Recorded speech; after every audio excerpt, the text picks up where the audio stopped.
Arestado sa isinagawang law enforcement operation ng Rizal Municipal Police Station ang nakatalang top 1 municipal most wanted person dahil sa kaso nito ng statutory rape. Alamin ang report mula kay Pachuhuman Charlene Gumangan.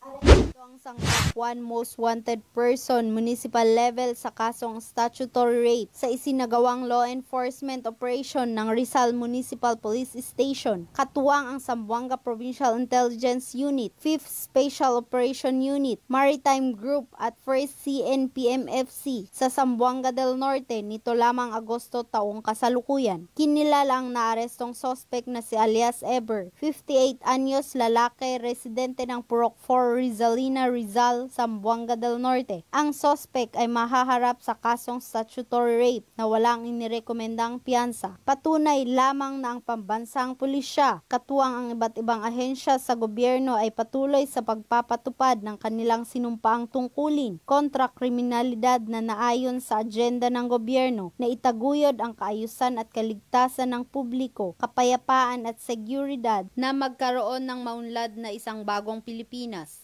Mula dito sa Zamboanga Peninsula, ako ang iyong PNN correspondent, Patrolwoman Charlene Rose Gumangan, alagad ng batas, tagataguyod ng balitang pulis. Maraming salamat, Patrolwoman Gumangan.